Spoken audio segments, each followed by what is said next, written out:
خمن اكتر 5 افلام ايرادات لكريستوفر نولان واحسب معاك التضخم، يعني بحسبة القيمة الزمنية للفلوس والتضخم. انت كبرت الموضوع قوي معايا، كبرت الموضوع. اشعب لك الموضوع يعني سنة بسطها لي. 2005 كان قيمة الدولار 1، دلوقتي قيمته حلو. 50، فاحنا الحسبة اللي عاملينها على الاساس ده جامد. بس. ماشي، انترستيلر.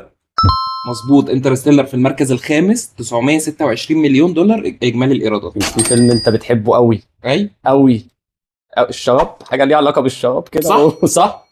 كان انا يعني هو حاجه تخص باتمان، بس انا مش فاكر الاسم صح طب كده. اللي كان معاه ايه الشرير بتاع الفيلم؟ الجوكر. الجوكر. مظبوط، ده دارك نايت 2008 في المركز الثاني، حقق حوالي 1.5 مليار دولار. ليه علاقه بالقنبله، قنبله هيروشيما تقريبا. صح.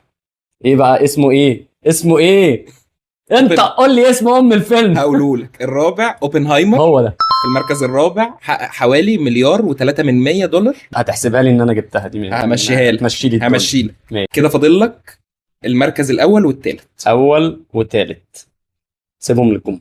لا كتير كتير كتير. تفتكر الناس مش هتعرف؟ واحد بس، الناس 100% هتعرف. الناس 100% هتعرف. انت اللي مش عارف. انا اللي مش انت عارف. انا اللي مش عارف. شكلي وحش قوي يا جماعه، بس يعني 1000 years later. على الابيض يا محمد، على في الأ- المركز أنا- الاول. آه. على الابيض في الأول. انت ده تخصصك فضاء. اديني ثقافه. ثقافه. خش عليا في الثقافه. خش عليا في المركز الاول ذا دارك نايت رايزز، اللي كان معاه فيه بين الشرير بتاع الفيلم، سنه 2012، ده حقق حوالي 1.53 مليار دولار. في المركز الثالث يعني انسبشن.